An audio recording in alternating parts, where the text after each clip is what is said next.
Сәлем, балалар. Бүгін сендерге ерекше ертегі айтып берем.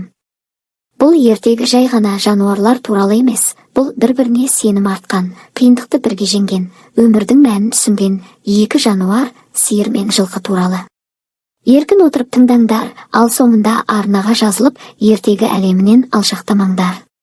Сиыр мен жылқының даналық достығы. Баяғыда таулы өлкеде жайқалған шалғынды жазықта үлкен бір шаруа қожалығы өмір сүріпті. Онда көптеген жануарлар бірге тұрыпты, бірақ ең ерекше екеуі сиыр мен жылқы екен.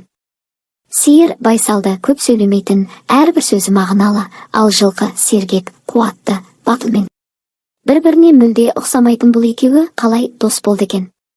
Бір көктемде үлкен су тасқыны болып, мал жайылатын өріске апарар жолдар жабылып, қораға су кіріп, азық азайып қалыпты. Мал иесі дал болып жүргенде, сиыр мен жылқы ақылдасып, өз еріктерімен жаңа жайылым іздеуге аттаныпты. Жолда түрлі кедергілерге ұшырағанымен, бірі екіншісіне қолдау көрсетіп, ешқашан артта қалдырмаған. Алысқа кеткен сапарларында олар қалың орманнан өтеді, терең өзеннен асады. Бір күні жылқы жарақат алып жүре алмай қалады. Сиыр оны жалғыз тастамай, айналасынан емдік шөп тауып әкеліп, жарасын таңып, бірнеше күн жанында болған. Ал сиыр шаршағанда жылқы оны арқасына мінгізіп алға жетелейді. Сол күндері олар тек достықтың емес, шынайы сенім мен құрметтің қандай болатынын түсінеді. Олар қайтып оралғанда иесі қатты қуанып, оларды бәріне үлгі етіп айтып жүреді. Екеуі бір-бірінсіз өмір елестете алмайтын нағыз серіктерге айналады. Сол уақыттан бері ауылдағы жас төлдер бұзау мен құлын, торай мен лақ, сиыр мен жылқының оқиғаларын тыңдап, достықтың қадірін ұғып өседі.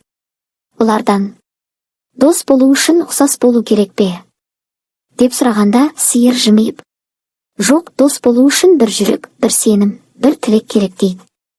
Жылқы күліп, ал достықты сақтау үшін бір-біріне қызмет емес, жан жылуын керек дейді. Сен де шынайы дос тапқың келсе, адал бол, көмектес, тыңда, түсін. Осындай ертегі ұнаса, арнаға жазылуды ұмытпа. Басқа да мағыналы оқиғалармен тағы кездесеміз. Көріскенше достар.